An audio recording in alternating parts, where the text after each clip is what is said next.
And it's ironic that I die for the chance to live again, spreading my wings as they brush on trees floating on the wind. Makes no sense that I would lose it all to gain what honest belonging. Holding it so tight because it asked me to, free myself from yawning. All the serious moments disguised as the same old agenda. It takes that special look to find the one hidden with the pretenders. If it's out there, I'll find it, going to any length possible. Deep down inside, I know the feelings and they're hard to kill.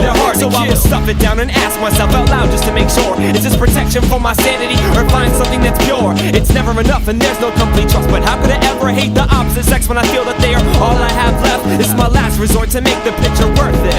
This is my last chance to kill off this weak defensive stance. Cause they say in the world there's someone for everyone, but I'm struggling to find someone that hasn't experienced everyone.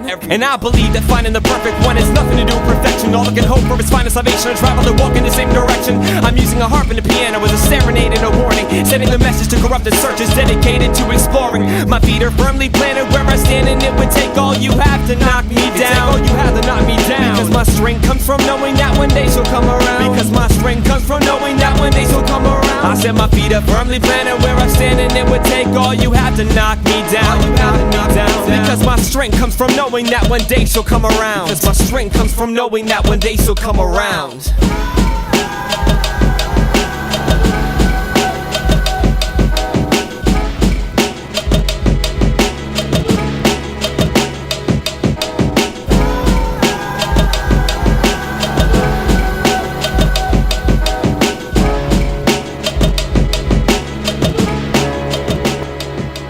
It takes more than 30 days to truly getting away, using suffocation as elation to start molding clay. From a makeshift wedding band to a personalized skeleton key, even I agree that being alone's a definite possibility. It's all lip service with a worthless purpose, experimenting with love because you're curious. My testament is courteous. I still believe in covering puddles with nothing but respect, but I need to learn separation to keep from getting too complex. When the connection loses clarity, I turn into an oracle, suddenly being cordial while passing judgment in my own thoughts. I'm a loyalist to a conformist that changed right before my eyes, making it perfectly clear how easy it is to slice right through my sides. It was my obeisance to the female intuition. No more thoughts of settling down until I truly learned to listen for signs of fixation and warning signs of dying intimacy. Sleepless nights and lonely conversation to tell me what is killing me. Cause I offer deep eyes and a trustworthy disposition by granting freedom of the home to come to completing your vision. I have the wisdom of 50 birthdays jam-packed into 20